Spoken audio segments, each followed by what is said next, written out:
ಸ್ಥಾಪಿಸಿకొని ಅವರ ಸ್ವನೀತಿಯನ್ನ ಸ್ಥಾಪಿಸುವುದಕ್ಕೆ ಬಯಸಿ ದೇವ ನೀತಿಗೆ ಲೋಬಡలేదు. ದೇವರ ನೀತಿಗೆ ಅವರು ವಿಧೇಯರಾಗಲಿಲ್ಲ. సమాజాతులండి గమనించుకునే సమయం ఈ విషయం చాలా మందికి దాచబడింది. అనేకರಿಗೆ ಇದು ಮರೆಯಾಗಿದೆ. నా తమ్ముడు ఒకరోజు నాకు చెప్తున్నాడు రీసెంట్ టైమ్స్ లో, ಇತ್ತೀಚಿನ ದಿನಗಳಲ್ಲಿ ನನ್ನ ತಮ್ಮ ನನಗೆ ಈ ರೀತಿಯಾಗಿ ಹೇಳ್ತಾ ಇದ್ದಾನೆ, నేను చిన్నప్పటి నుంచి క్రైస్తవుడే, ನಾನು ಚಿಕ್ಕ ವಯಸ್ಸಿನಿಂದ ನನ್ನ ಕ್ರೈಸ್ತ ಕುಟುಂಬದಲ್ಲಿ ಹುಟ್ಟಿದಂತ ಕ್ರೈಸ್ತ, చిన్నప్పటి నుంచి కూడా ఈ విషయం నేను వినలేదు. ಅದೇ ಚಿಕ್ಕ ವಯಸ್ಸಿನಿಂದ ಕೂಡ ಈ ವಿಷಯವನ್ನು ಮಾತ್ರ ನಾನು ಕೇಳಲೇ ಇಲ್ಲ. నేను ఆత్మ గురించి విన్నాను, ನಾನು ದೇವರ ಆತ್ಮನ ಬಗ್ಗೆ ನಾನು ಕೇಳಿದ್ದೇನೆ, నేను వరాల గురించి విన్నాను, ವರಗಳ ಬಗ್ಗೆ ನಾನು ಕೇಳಿದ್ದೇನೆ, కానీ సత్యం గురించి నేను వినలేకపోయాను. ಆದ್ರೆ ಈ ಸತ್ಯದ ಬಗ್ಗೆ ನಾನು ಕೇಳಲೇ ಇಲ್ಲವೇ. నా తమ్ముడికి, నా సొంత తమ్ముడికి, ನನ್ನ ಸ್ವಂತ ತಮ್ಮನಿಗೆ ఈ సత్యం పరిచయం చేసే భాగ్యం నాకు ఇవ్వబడింది. ಈ ಸತ್ಯವನ್ನು ಪರಿಚಯ ಮಾಡುವಂತ ಭಾಗ್ಯ ನನಗೆ ಕೊಡಲ್ಪಟ್ಟಿದೆ. సొంత అన్నదమ్ములకు, నిన్న స్వంత అಣ್ಣ ತಮ್ಮಂದಿರಿಗೆ, సొంత అక్క చెల్లెలకు, నిన్న స్ವಂತ అక్క ತಂಗಿಯರಿಗೆ నువ్వు వెళ్ళడమే ನೀನು ಹೋಗುತ್ತಾನೆ ఈ సత్యపు టెలిగ్రామ్ తీసుకెళ్తూ గాక, సత్యದ టెలిగ్రామ్ అನ್ನು కల్పిసు, వారు బలపరచబడుతురు గాక. ಅವರು ಬಲಪಡಿಸಲ್ಪಡಲಿ. ఇది నువ్వు నమ్మితే, ಇದನ್ನು ನೀನು ನಂಬಿದರೆ తిరుగులేదు. ನಿನ್ನ బలವಾಗಿರ್ತೀయా? డోలో 650 వేసుకున్న దానికన్నా ಡೋಲೋ 650 ಗಿಂತಲೂ ಕೂಡ ఇంకా వేగంగా పనిచేయబోతుంది దేవుని మాట. బలವಾಗಿ ಕೆಲಸ ಮಾಡ್ಲಿಕ್ಕಿದೆ. ఆ మాట పనిచేయను గాక, ఆ ಮಾತು ಕೆಲಸ ಮಾಡು. ఇప్పుడు ఒకసారి రోమన్స్ ఫస్ట్ చాప్టర్ వెళ్దాం. ಈಗ ರೋಮ ಮೊದಲನೇ ಅಧ್ಯಾಯಕ್ಕೆ ನಾವು ಹೋಗೋಣ. అందరూ జాగ్రత్తగా వినండి. ಎಲ್ಲರೂ ಕೂಡ ಗಮನ ಇಟ್ಟು ಕೇಳಿ. మొదటి వచనం చదువుదాం. ಮೊದಲನೇ ಅಧ್ಯಾಯ ಮೊದಲನೇ ವಚನ ಓದ್ಕೊಳ್ಳೋಣ. చూడండి, వచనం వేసేసి ఒకసారి.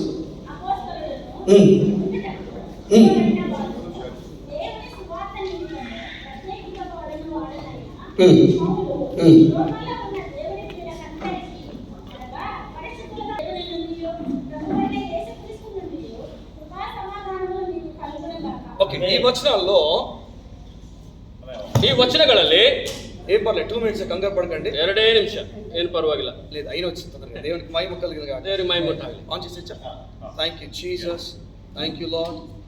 యేసు నామములో మైక్ బంద్ చేయి. ఆమేన్. హల్లెలూయా. ఏ బంద్ చేయి, యేసు నామములో చెప్పినా బంద్ చేయి.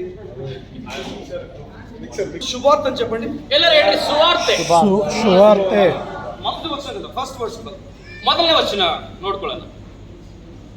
యేసుక్రీస్తు దాసుడును అపోస్తలుగా పిలువబడిన వాడును దేవుని సువార్త నిమిత్తము, దేవుని సువార్త చెప్పండి. దేవుని సువార్త ఏ వ్యక్తి మొదటి మెసేజ్ తన జీవితంలో వినేది, ಯಾವ ವ್ಯಕ್ತಿ ಆಗಿದ್ರು ಕೂಡ ಅವನ ಜೀವಿತದಲ್ಲಿ ಕೇಳುವಂತ ಮೊದಲನೇ ಸಂದೇಶ, ఇక్కడ రక్షింపబడిన ప్రతి వ్యక్తి కూడా, ಇಲ್ಲಿ ರಕ್ಷಿಸಲ್ಪಟ್ಟ ಪ್ರತಿಯೊಬ್ಬ ವ್ಯಕ್ತಿ ಕೂಡ తన జీవితంలో విన్న మొదటి మెసేజ్ దేవుని సువార్త. ನನ್ನ ಜೀವಿತದಲ್ಲಿ ಕೇಳಿದ ಮೊದಲನೇ ಸಂದೇಶ ದೇವರ ಸುವಾರ್ತೆ. అవును, హల్లెలూయా. అవును, ఎవరైతే నిద్రపోతున్నారో, ಯಾರ್ಯಾರು ಇಲ್ಲಿ ನಿದ್ದೆ ಹೋಗ್ತಾ ಇದ್ದಾರೆ, చప్పలు కొడుతూ వారిని కూడా కొడదాం. ಆ ಚಪ್ಪಾಳೆ ತಟ್ಟಿ ಅವನ್ನ ಎದ್ದೇಳಿಸೋಣ, ಎಬ್ಬಿಸೋಣ. జాతర ಗಮನಿಟ್ಗೆ మొదటి మెసేజ్ మన జీవితంలో విన్నది దేవుని శుభవార్త. ನಾವು ದೇವರ ಸುವಾರ್ತೆ ಎನ್ನುವ ಸಂದೇಶವನ್ನ ಮೊದಲನೇದಾಗಿ ಜೀವಿತದಲ್ಲಿ ಕೇಳಿದ್ವಿ. ఇప్పుడు దేవుని శుభవార్త క్యారేజ్ బాక్స్ అంటే ఒక బాక్స్, ఏదైనా బాక్స్ ఉందా, పెట్టి లాంటిది ఏదైనా ಬಾಕ್ಸ್ ಏನಾದ್ರೂ ತೆಗೆದುಕೊಂಡ್ರಿ, ఒక బాక్స్ లాంటిది ఏదైనా పెట్టి కానీ ఏదైనా ಒಂದು ಬಾಕ್ಸ್ ಏನಾದ್ರೂ బ్యాగ్ అయినా పర్లేదు, ಬ್ಯಾಗ್ ಆದ್ರೂ ಪರವಾಗಿಲ್ಲ, కొంచెం పెద్దగా ఉండాలి, అందరూ కనిపించాలి.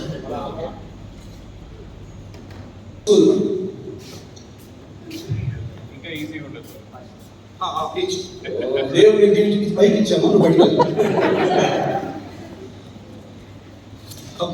ఓటు పట్టుకోండి, ఇంకా చిన్నది ఏదైనా పట్టుకోండి, ఇంకొంచెం పెద్ద, అందరు కనిపించడానికి వీలేదు.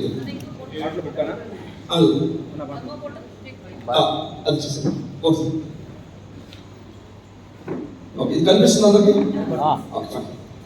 ఓకే, ఇప్పుడు ఇది శుభవార్త అనుకుంటాం, ಇದು ಸುವಾರ್ತೆ ಅನ್ಕೊಳ್ಳೋಣ. పౌలు చెప్తాను, దీని గురించి నేను ప్రత్యేకింపబడ్డాను. ಪೌಲ್ ಹೇಳ್ತಾ ಇದ್ದಾನೆ, ಇದಕ್ಕಾಗಿ ನಾನು ನೇಮಕ ಮಾಡಲ್ಪಟ್ಟಿದ್ದೇನೆ. సంఘ సేవకులందరూ కూడా ఒక మాట చెప్తున్నాను, ಸೇವಕರೆಲ್ಲರೂ ಕೂಡ ಒಂದು ಮಾತು ಹೇಳ್ತಾರೆ. పౌలు చెప్తున్న మాట, నేను ప్రత్యేకింపబడ్డాను. ಪೌಲ್ ಹೇಳ್ತಾ ಇದ್ದಾನೆ, ನಾನು ನೇಮಿಸಲ್ಪಟ್ಟಿದ್ದೇನೆ, నన్ను దేవుడు ప్రత్యేకించాడు. దేవుడు నన్ను ಪ್ರತ್ಯೇಕಪಡಿಸಿದ್ದಾನೆ. ఒక బలమైన సేవకుడు ఇలాంటి ఒక మాట చెప్తుంటే, ಒಬ್ಬ ಬಲವಾದಂತ ಸೇವಕನು ಈ ರೀತಿಯಾದ ಮಾತು ఎక్కడో సేవకులైన అందరూ కూడా ఈ విషయాన్ని గమనించాలి. ಎಲ್ಲೋ ಸೇವಕರಂತ ನಾವು ಕೂಡ ಈ ವಿಷಯವನ್ನ ಗಮನಿಸಬೇಕು. దేవుడు చెప్పాడట, దేవుడు ಹೇಳಿದಂತೆ, నేను పౌలు అన్నాడు, నేను అది ప్రసంగిస్తాను దేవా. ಪೌಲ್ ಹೇಳ್ತಾನೆ, ಅಪ್ಪ ಸ್ವಾಮಿ ನಾನು ಅದನ್ನ ಪ್ರಸಂಗ ಮಾಡ್ತೇನೆ, నేను ఇది ప్రసంగిస్తాను దేవా, ನಾನು ಇದನ್ನ ప్రసంಗ ಮಾಡ್ತೇನೆ నేను ಸ್ವಾಮಿ, ఇది చెప్తాను దేవా అంటే ನಾನು ಇದನ್ನ ಹೇಳ್ತೇನೆ స్వామి ಅಂತ దేవుడు చెప్పాడు. ದೇವರು ಹೇಳಿದಂತೆ అవన్నీ నువ్వు చెప్పడానికి ಇಲ್ಲ ಅದನ್ನ ನೀನು ಹೇಳುವುದಕ್ಕಲ್ಲ, నువ్వు దేవుని శుభార్తలతో ನೀನು ప్రత్యేకింపబడుతున్నావు. ದೇವರ ಸುವಾರ್ತೆ ನಿಮಿತ್ತವಾಗಿ ನೀನು ಪ್ರತ್ಯೇಕಿಸಲ್ಪಟ್ಟಿದ್ದಿ. He's actually talking about his calling.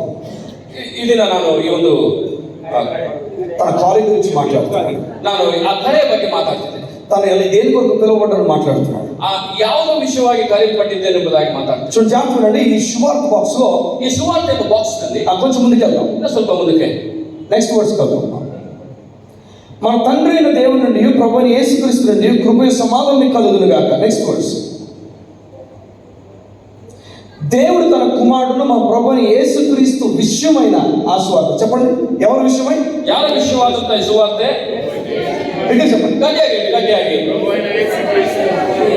So ఈ బాక్స్ ఒకవేళ పాల్ క్యారీ చేసుకుని వెళ్తుంటే ಒಂದು ವೇಳೆ ಈ ಬಾಕ್ಸ್ ಅನ್ನ ಪೌಲನ್ನು ಹೊತ್ಕೊಂಡು ಹೋಗ್ತಾ ಇದ್ರೆ, ಕ್ಯಾರಿ ಮಾಡ್ಕೊಂಡು ಹೋಗ್ತಾ ಇದ್ರೆ, ఇది దేవుని శుభవార్త. ಇದು ಏನಂತೆ? ದೇವರ ಸುವಾರ್ತೆ. దేవుడు పౌలుకి ఇవ్వగానే ದೇವರು ಇದನ್ನ ಪೌಲ ಕೊಟ್ಟ ಮೇಲೆ వేగంగా పౌలు ఓపెన్ చేశాడు. ಪೌಲ ತಕ್ಷಣ ಓಪನ್ ಮಾಡ್ತಾನೆ ಬಾಕ್ಸ್ ಅನ್ನು. ఏముందో ಏನಿದೆ ಇದರಲ್ಲಿ? వెంటనే చూశాడు. ತಕ್ಷಣ ನೋಡ್ತಾ చూసి ಇದ್ದಾನೆ, యేసు ప్రభు గురించి ఉంది. ಓ ಯೇಸು ಕ್ರಿಸ್ತನ ವಿಷಯವಾಗಿದೆ. ఈ శుభవార్త యేసు ప్రభు గురించి. ಈ ಸುವಾರ್ತೆ ಯೇಸು ಕ್ರಿಸ್ತನ ವಿಷಯವಾದದ್ದು. చూడండి ఒకసారి రోమ రాసిన పత్రిక 1:14 వరకు. ಒಂದ್ಸಾರಿ ರೋಮ ಪತ್ರಿಕೆ 1:14 ವರ್ಷ సువార్తను గురించి నేను సిగ్గుపడవలసిన 16. చూడండి ఒకసారి, చూడండి స్క్రీన్ చూడండి. స్వార్థ గురించి నేను సిగ్గుపడేవాడు కాదు, యాలనగా నమ్ము ప్రతి వారికి మొదటి యూదునికి గ్రీసు దేశస్తుని కూడా రక్షణ కలిగేటకు అది దేవుని శక్తి ఉంది. చెప్పండి ఒకసారి. నేను శుభార్త టచ్ చేస్తే, ನೀನು ಸುವಾರ್ತೆಯನ್ನು ಟಚ್ ಮಾಡಿದ್ರೆ హీలింగ్ టచ్ చేస్తున్నాను, ನೀನು ಹೀಲಿಂಗ್ ಸ್ವಸ್ಥತೆಯನ್ನು ಟಚ್ ಮಾಡ್ತಾ ಇದ್ದೀಯ, డెలివరెన్స్ టచ్ చేస్తున్నాను, ನೀನು ಬಿಡುಗಡೆಯನ್ನು ಟಚ್ ಮಾಡ್ತಾ ಇದ್ದೀಯ, దేవుని శక్తిని టచ్ చేస్తున్నాను. ದೇವರ ಶಕ್ತಿಯನ್ನು ನೀನು ಟಚ್ ಮಾಡ್ತಾ ఈ ಇದ್ದೀಯ. శుభార్త టచ్ చేస్తే, ಈ ಸುವಾರ್ತೆಯನ್ನು ಟಚ್ ಮಾಡುವಾಗ, చూడండి ఈ శుభార్తలో ಈ ಸುವಾರ್ತೆಯಲ್ಲಿ వెంటనే ఓపెన్ చేస్తే, పౌలు ఓపెన్ చేస్తే ತಕ್ಷಣವೇ ಪೌಲ್ ಓಪನ್ ಮಾಡುವಾಗ మొదట తనకు కనిపించింది యేసు ప్రభు గురించి. ಮೊದಲು ಅದರಲ್ಲಿ ಕಾಣಿಸಿದ ಏನಂದ್ರೆ ಯೇಸು ಕ್ರಿಸ್ತನ ಕುರಿತಾಗಿದೆ. చూడండి ఇదే పౌలు గలతీయులకు రాసిన పత్రిక చెప్తాడు. ಇದೇ ಗಲಾತ್ಯ ಪತ್ರಿಕೆಯಲ್ಲಿ ಪೌಲ್ ಹೇಳ್ತಾನೆ, ఈయన కాకుండా మరొకరిని చెప్తే ಈತನಲ್ಲದೆ ಬೇರೆ ಬೇರೆ ಒಬ್ಬ ವ್ಯಕ್ತಿಯ ವಿಷಯವಾಗಿ ಹೇಳಿದರೆ వారిని శాపగ్రస్తు అనిపించాడు. ಆ ವ್ಯಕ್ತಿ ಅವರನ್ನ ಶಾಪಗ್ರಸ್ತರೆಂಬುದಾಗಿ ಕರೀತಾರೆ. నిజంగానే ఈరోజు చాలా మంది యేసు తప్పించి మరొకటి చెప్పడం స్టార్ట్ చేశారు. ಇವತ್ತು ಬಹಳ ಜನ ಯೇಸು ಕ್ರಿಸ್ತನ ಹೊರತುಪಡಿಸಿ ಬೇರೆ ವಿಷಯವನ್ನ ಅವರು ಹೇಳಲಿಕ್ಕೆ యేసు తాలೂకా దైవత్వాన్ని కంప్లీట్ గా పక్కకు తోసేశారు. ಯೇಸು ಕ್ರಿಸ್ತನ ಇಲ್ಲದೆ ದೈವತ್ವವನ್ನ ಕಂಪ್ಲೀಟ್ ಆಗಿ ಅವರು ಪಕ್ಕಕ್ಕೆ ತಳ್ಳಿಬಿಟ್ಟಿದ್ದಾರೆ. సగం లేదు యేసు గురించి చెప్పాల్సిందే. ಇಲ್ಲ, ಯೇಸು ಕ್ರಿಸ್ತನ ವಿಷಯವಾಗಿ ಹೇಳಬೇಕಾದ್ರೆ యేసే ద్వారా మనకు రక్షణ. ಯೇಸು ಕ್ರಿಸ್ತನ ಮೂಲಕವಾಗಿಯೇ ರಕ್ಷಣೆ. ఈ విషయాన్ని మనం చెప్పగలవచ్చు. ಈ ವಿಷಯಕ್ಕೆ ನಾವು ಚಪ್ಪಳ యేసే ద్వారా మనకు రక్షణ. ಯೇಸುವಿನ ಮೂಲಕವಾಗಿಯೇ ನಮಗೆ ರಕ್ಷಣೆ. We celebrate Jesus. ನಾವು ಯೇಸು ಕ್ರಿಸ್ತನನ್ನ We celebrate Jesus. ಯೇಸುವನ್ನು ಸೆಲೆಬ್ರೇಟ್ ಮಾಡ್ತಾ ಇದ್ದೇವೆ. సగోదరండి, అయితే వెంటనే ఈరోజు చాలా మంది చర్చెస్ ಅನೇಕ ಸಭೆಗಳು ಈ ದಿನ ఇది బయట తీసి ಇದನ್ನ ಹೊರಗೆ ತೆಗೆದು అయిపోయిందని చెప్పి బాక్స్ మూసేసి ಸರಿ ಇದು ಮುಗಿದೋಯ್ತು ಅಂತ ಹೇಳ್ಬಿಟ್ಟು ಬಾಕ್ಸ್ ಅನ್ನು ಏನ್ ಮಾಡ್ಬಿಟ್ಟಿದ್ದಾರೆ, ಕ್ಲೋಸ್ ಮಾಡ್ಬಿಟ್ಟಿದ್ದಾರೆ. ಅಲ್ಲಿಗೆ ఆయన నీ పాప గురించి చనిపోయాడు, ಆತನ ಪಾಪಗಳ ವಿಷಯವಾಗಿ ಆತನು ಸತ್ತಿದ್ದಾನೆ, నీ శాప గురించి చనిపోయాడు, ನಿನ್ನ ಶಾಪದ ವಿಷಯವಾಗಿ ಸತ್ತಿದ್ದಾನೆ, నేను బలంగా నడిపిస్తాడు, ನಿನ್ನ ಬಲವಾಗಿ ನಡೆಸ್ತಾನೆ, నీకు ఆత్మ వరాలు ఉన్నాయి, ನಿನಗೆ ಆತ್ಮ ವರಗಳು ನಿನಗಿದೆ, ఆత్మ ఫలాలు ఉన్నాయి, ಆತ್ಮ ಫಲಗಳಿವೆ, నేను దేవుడు బలంగా అభిషేకించబోతున్నాడు. ದೇವರು ನಿನ್ನನ್ನು ಬಲವಾಗಿ ಅಭಿಷೇಕಿಸಲಿಕ್ಕಿದ್ದಾನೆ. ఆ రూట్ తీసేసుకున్నారు. ನೋಡ್ರಿ, ಆ ರೂಟ್ ಅನ್ನು ಅವ್ರು ತೆಕ್ಕೊಂಡಿದ್ದಾರೆ. ఆ రూట్ లేకుండా లేదు, ಆ ರೂಟ್ ಇಲ್ಲದೆ ಇಲ್ಲ, కానీ అది ఇందులో భాగమైనది. ಆದ್ರೆ ಅದು ಬರೀ ಇದರಲ್ಲಿ ಒಂದು ಭಾಗ ಅಷ್ಟೇ. సమజాంతుడండి. ಗಮನಿಟ್ಕೊಂಡು ಸಭೆ ಪೌಲನು ఒక విషయం చెప్తూ ముందుకెళ్తున్నాడు. ಒಂದು ವಿಷಯವನ್ನು ಹೇಳ್ತಾ ಆ ರೀತಿಯಾಗಿ ಮುಂದಕ್ಕೆ ಹೋಗ್ತಾ ಇದ್ದಾನೆ. సంఘము, ಸಭೆ, కొంతమంది ಕೆಲವರು తన వెనకతులు వెళ్లకుండా ಆತನ ಹಿಂದೆಯೇ ಹಿಂಬಾಲಿಸದೆ పక్కకు త్రోవ తీసుకున్నారు. ಪಕ್ಕದಲ್ಲಿ ಒಂದು ಡೈವರ್ಷನ್ ಅನ್ನ, ಬೇರೆ ದಾರಿಯನ್ನು ಅವರು ಇಟ್ಕೊಂಡು వాళ్ళు పాప క్షమాపణ చెప్తారు, ಅವರು ಪಾಪ ಕ್ಷಮಾಪಣೆ ಹೇಳ್ತಾರೆ, దేవుడిని ప్రేమిస్తారని చెప్తారు, ದೇವರನ್ನ ಪ್ರೀತಿಸ್ತಾನೆ ಅಂತ ಹೇಳ್ತಾರೆ, నువ్వు బలంగా వాడబడతావు చెప్తారు. ನೀನು ಬಲವಾಗಿ ದೇವರನ್ನ ಉಪಯೋಗಿಸ್ತಾನೆ ಅಂತ ಹೇಳ್ತಾರೆ. They speak about anointing. ಅವ್ರ ಅನಾಯಿಂಟಿಂಗ್ ಬಗ್ಗೆ ಮಾತಾಡ್ತಾರೆ, గొప్ప గొప్ప కార్యాల గురించి మాట్లాడతారు. ದೊಡ್ಡ ದೊಡ್ಡ ಕಾರ್ಯಗಳ ವಿಷಯವಾಗಿ ಮಾತಾಡ್ತಾರೆ. కానీ వాళ్ళు ఈ బాక్స్ కంప్లీట్ గా ఓపెన్ చేసి చూడలేకపోయారు. ಆದ್ರೆ ಅವರು ಇನ್ನೂ ಪೂರ್ತಿಯಾಗಿ ಬಾಕ್ಸ್ ಅನ್ನ ಓಪನ್ ಮಾಡಿ ನೋಡ್ಲಾರ್ದ ಹೋಗಿದ್ದಾರೆ. చేస్తుంటే ಒಂದು ವೇಳೆ ಓಪನ್ ಮಾಡಿ ನೋಡಿದರೆ చేతితో దేవుడిచ్చిన anointing gifts of the holy spirit ని పక్కన పట్టుకొని ಒಂದು ಕಡೆ ದೇವರು ಕೊಟ್ಟಂತ ಅಭಿಷೇಕವನ್ನ, ಅನಾಯಿಂಟಿಂಗ್ ಅನ್ನ ಒಂದು ಕಡೆ ಇಟ್ಕೊಂಡು మరొక చేతితో ಇನ್ನೊಂದು ಕೈಯಿಂದ ఇంకో విషయం చెప్పబోతున్నాను. ಇನ್ನೊಂದು ವಿಷಯ ನಾನು ఆ ಹೇಳಲಿಕ್ಕಿದ್ದೇನೆ. ఒక్కటి బయటకు తీస్తే ಅದನ್ನು ಹೊರಗಡೆ ತೆಗೆದರೆ కొంతమంది సేవకులు ఎవరు ಅವರು ಕೆಲವರು ಸೇವಕರಾಗಿರುವುದಿಲ್ಲ, కొంతమంది సేవకులు ఎవరు,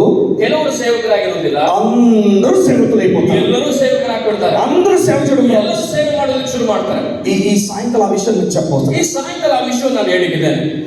పాల్ స్ట్రైట్ వెళ్ళిపోతున్నాడు. ಅವನು ನೇರವಾಗಿ ಹೋಗ್ತಾ ಇದ್ದಾನೆ.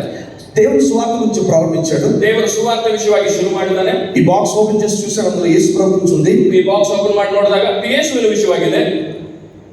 ఇక్కడ తొందర బాక్స్ క్లోజ్ చేసేసారు. ಕೆಲವರು ಇಲ್ಲಿ ಕ್ಲೋಸ್ ಮಾಡಿಬಿಟ್ಟಿದ್ದಾರೆ ಬಾಕ್ಸ್. పాల్ అంటాడు, ಪೌಲ್ ಹೇಳ್ತಾನೆ 16th verse నుంచి 14ನೇ ವರ್ಷದಿಂದ స్వార్థ గురించి సిగ్గుపడేవాడు కాన. ಸುವಾರ್ತೆ ವಿಷಯವಾಗಿ ನಾನು ನಾಚಿ ఇయాల నమ్ము ప్రతి వారికి మొదటి యూదునికి గ్రీక్ దేశస్థులకు రక్షణ కలిగేందుకు ఆ దేవుని శక్తి ఉంది. ಯಾಕಂದ್ರೆ ನಮ್ಮ ಪ್ರತಿಯೊಬ್ಬನಿಗೂ ರಕ್ಷಣೆ ಉಂಟು ಮಾಡುವಂತಹ ಶಕ್ತಿ ಅದು ಅದರಲ್ಲಿದೆ. నెక్స్ట్ వర్స్ ఎందుకనినా ಹೇಗೆಂದರೆ నీతి మంతుడు విశ్వాసం మూలంగా జీవించని రాయబడిన ప్రకారము నీతివంతుడు ನಂಬಿಕೆಯಿಂದಲೇ ಬದುಕುವನು ಎಂಬುದಾಗಿ ಬರೆಯಲ್ಪಟ್ಟಂತ విశ్వాసం మూలంగా అంతకంతకు విశ్వాసం కలిగినట్లు ನಂಬಿಕೆ ಫಲವಾಗಿ ನಂಬಿಕೆ ಪ್ರಕಟವಾಗುವಂತೆ దేవుని నీతి దాని యందు బయలుపరచబడుతుంది. ದೇವರ ನೀತಿ ಅದರಲ್ಲಿ ತೋರಿ ಬರುತ್ತದೆ. సంగం జాగ్రత్తగా ಗಮನಿಟ್ಟುಕೊಳ್ಳಿ. ఈ బాక్స్ లో జీసస్ బయట తీశారు అందరూ. ಎಲ್ಲರೂ ಈ ಬಾಕ್ಸ್ ಇಂದ ಯೇಸು ಸ್ವಾಮಿಯನ್ನ ಜೀಸಸ್ ಹೊರಗಡೆ ತಗ್ತಿದ್ದಾರೆ. ఈ పాపం గురించి చనిపోయాడు, ಪಾಪಗಳ ವಿಷಯವಾಗಿ ಸತ್ತಿದ್ದಾನೆ, పాప శిక్ష అంతా తీసుకున్నాడు, ಪಾಪದ ಶಿಕ್ಷೆಯನ್ನು ಹೊತ್ತುಕೊಂಡಿದ್ದಾನೆ. అక్కడ తాగిపోయింది. ಅಲ್ಲಿ ನಿಂತು ಹೋಗ್ಬಿಟ್ಟಿದ್ದಾರೆ. మీకు చెప్పను ఒక మాట, ನಿಮಗೆ ಹೇಳ್ತೀನಿ ಒಂದು ಮಾತು. ఆయన మీకోసం చనిపోతే ప్రయోజనం ఏమఉండదు. ನಿಮಗೋಸ್ಕರ ಅದನ್ನು ಜಸ್ಟ್ ಮರಣಿಸಿದ್ರೆ ಮಾತ್ರ ಪ್ರಯೋಜನ ಇಲ್ಲ.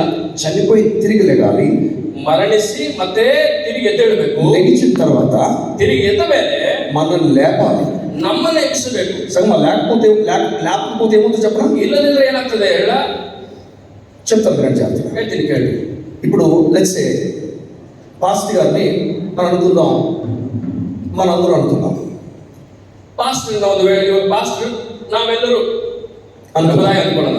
ఇప్పుడు యేసు వచ్చి ఈయన పాపం తీసుకున్నాడు. ಇವಾಗ ಯೇಸು ಸ್ವಾಮಿ ಬಂದು ಇವರೆಲ್ಲರ ಪಾಪವನ್ನ ಹೊತ್ಕೊಂಡಿದ್ದಾನೆ. ఈయన శిక్ష అనుభవించాడు, ಇವರ ಶಿಕ್ಷೆಯನ್ನು ಆತನು ಅನುಭವಿಸಿದ್ದಾನೆ. ఇప్పుడు ఈయన పాపపు శిక్ష అంటే మరణం. ಇವರ ಪಾಪದ ಶಿಕ್ಷೆ ಅಂತಂದ್ರೆ ಏನು? ಮರಣ. తీసుకొని చనిపోయాడు. ಆ ಮರಣವನ್ನ ಹೊಂದಿದ್ರು, ಸತ್ತ. చనిపోయినప్పుడు నాతో పాటు నేను చనిపోతే తిరు కూడా చనిపోయినట్టు. ಅಂದ್ರೆ ಇವರು ಸತ್ತರೆ ಈ ವ್ಯಕ್ತಿ ಕೂಡ ಸತ್ತ ಹಾಗೇನೆ. ఇప్పుడు అందరూ సమాధి ఉన్నారు చూసారు, సమాధిలో ಇವಾಗೆಲ್ಲರೂ ಕೂಡ ಸಮಾಧಿಯಲ್ಲಿ ಇದ್ದಾರಲ್ಲ, అలాగనే చనిపోయినట్టు. ಹಾಗೇನೆ ಈ ವ್ಯಕ್ತಿ ಕೂಡ ಸತ್ತು ಹೋಗಿದ್ದಾನೆ. ఒక అలా చనిపోతే, ಆ ರೀತಿಯಾಗಿ ಸತ್ತರೆ, తిరిగి లేకపోతే, ಒಂದು ವೇಳೆ ಈ ವ್ಯಕ್ತಿ ತಿರುಗಿ ಎದ್ದೇಳದಿದ್ದರೆ దేవుని క్యాల్కులేషన్ మనం చచ్చిపోయినట్లు వస్తుంది. ದೇವರ ಲೆಕ್ಕಾಚಾರದಲ್ಲಿ ನಾವು ಸತ್ತಂತನೇ ಬರ್ತದೆ ಅಷ್ಟೇ. ఒకవేళ కానీ ಒಂದು ವೇಳೆ చనిపోయిన మనం అలా తిరిగి లేపితే ತಿರುಗಿ ಎದ್ದೇಳಿಸಿದರೆ, చనిపోయిన వ్యక్తిని మళ్ళా తిరిగి లేపితే, ಸತ್ತಂತ ವ್ಯಕ್ತಿನ ತಿರುಗಿ ಎಬ್ಬಿಸಿದರೆ, లేఖనాలు చెప్తున్నాయి, ಬೈಬಲ್ ಹೇಳ್ತದೆ మొదటి ఆదామును మనం చనిపోయామని, ನಾವು ಮೊದಲನೇ ಆದಾಮನಲ್ಲಿ ನಾವು ಸತ್ತವೆಂಬುದಾಗಿ, రెండో ఆదామని యేసు ప్రభువులో తిరిగి లేచామని, ಎರಡನೇ ಆದಾಮನಾದ ಯೇಸು ಕ್ರಿಸ್ತನಲ್ಲಿ ತಿರುಗಿ ಜೀವನದಿಂದ ಎದ್ದಿದ್ದೆವುದಾಗಿ. పాత క్రియేషన్ ఆదాముల క్రియేషన్ అంతటిని చంపేసి, ಹಳೆಯ ಸೃಷ್ಟಿ ಆದಾಮನಿಂದ ಉಂಟಾದಂತ ಹಳೆಯ ಸೃಷ್ಟಿ ಎಲ್ಲವನ್ನ ಸಾಯಿಸಿ నూతన సృష్టిగా మనం పిలుస్తున్నాడు. ನೂತನ ಸೃಷ್ಟಿಯಾಗಿ ದೇವರು ನಮ್ಮನ್ನ గుర్తుపెట్టుకొని, నీ పాత వ్యక్తి చనిపోయాడు. ನೀವು ನೆನಪಿಟ್ಟುಕೊಳ್ಳಬೇಕು, ನಿನ್ನ ಹಳೆಯ ವ್ಯಕ್ತಿ ಸತ್ತು ಹೋಗಿದ್ದಾನೆ. పాత వినోద్ లేడు, ಹಳೆ ವಿನೋದ್ ಇಲ್ಲ. ఆదాము పుట్టినోడు చచ్చిపోయాడు. ಆದಾಮನಿಂದ ಹುಟ್ಟಿದಂತ ವ್ಯಕ್ತಿ ಸತ್ತು ಹೋಗಿದ್ದಾನೆ. వీడి కొత్త వ్యక్తి, ಈ ವ್ಯಕ್ತಿ ಹೊಸ ವ್ಯಕ್ತಿ. ఈ వ్యక్తి యేసు ప్రభు సంతానమైనాడు. ಈ ವ್ಯಕ್ತಿ ಯೇಸು ಕ್ರಿಸ್ತನ ಸಂತತಿ ಆಗಿದ್ದಾನೆ, ಸಂತಾನವಾಗಿದ್ದಾನೆ. లేఖనాలు చెప్తున్నాయి, ವಾಕ್ಯ ಹೇಳ್ತದೆ, నా మొదటి కుటుంబంలో చచ్చిపోయి ಮೊದಲನೇ ಕುಟುಂಬದಲ್ಲಿ ಸತ್ತು ಹೋಗಿ రెండో కుటుంబంలో పుట్టాను, ನಾನು ಎರಡನೇ ಕುಟುಂಬದಲ್ಲಿ ನಾನು ಹುಟ್ಟಿದ್ದೇನೆ ಎಂಬುದಾಗಿ మొదటి పేతురు రాసిన పత్రిక ಮೊದಲನೇ ಪೇತ್ರನ మొదటి అధ్యాయం 3వ వచనం చూడండి. ನೋಡ್ಕೊಳ್ಳೋಣ.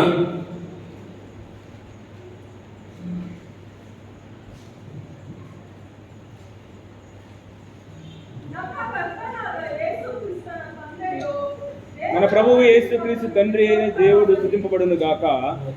మృతులలో నుండి యేసుక్రీస్తు తిరిగి లేచుట వలన జీవముతో కూడిన నిరీక్షణ మనకు కలుగునట్లు ఆయన అక్షయమైనదియు నిర్మలమైనదియు వాడబారనిదియునైన స్వాస్థ్యము మనకు కలుగునట్లు ఆయన తన విశేష కనికరము చొప్పున మనలను మరలా జన్మింపజేసెను. చెప్పండి, మరలా జన్మింపజేసెను. చెప్పండి, వచనం చెప్తున్నాయి, అక్షయమైన నిర్మలమైన వాడబారని స్వాస్థ్యం మనందరూ కలుగునట్లుగా దేవుడు మనల్ని మరలా జన్మింపజేశాడు. ದೇವರು ನಮ್ಮನ್ನು ತಿರುಗಿ ಜೀವಿಸುವಂತೆ ಮಾಡಿದ್ದಾನೆ.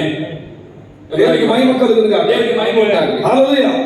జాగ్రత్త ಗಮನಿಟ್ಟು ಕೇಳ್ರಿ, ఈ బాక్స్ ఓపెన్ చేసినప్పుడు ಈ ಬಾಕ್ಸ್ ಅನ್ನು ಓಪನ್ ಮಾಡುವಾಗ ఇందులో యేసు ప్రభుని మాత్రం మనం చూస్తాం. ಇದರಲ್ಲಿ ಯೇಸು ಕ್ರಿಸ್ತನ ಮಾತ್ರ ನಾವು ఇప్పుడు ನೋಡ್ತೀವಿ. రోమన్స్ 1:17 కి వెళ్ళిపోతాం. ರೋಮ 1:17 ನೋಡ್ಕೊಳ್ಳೋಣ. పాల్ స్ట్రైట్ లైన్ వెళ్ళిపోతుంటే ಪೌಲನು ನೇರವಾಗಿ ಹೋಗ್ತಾ ಇದ್ದಾರೆ. అందరూ పాల్ని వెంబడిస్తున్నారు. ಕೆಲವರು ಪೌಲನ ಹಿಂಬಾಲಿಸುವಂತ ఆ వెంబడిస్తున్న వారు మనం అయిపోదు గాక. ನೀನು ಆ ಹಿಂಬಾಲಿಸುವಂತ ವ್ಯಕ್ತಿಯಾಗಿ ನೀನು ಮಾರ್ಪಡು. మన ద్వారా దేవుడు కార్యం చేయదు గాక.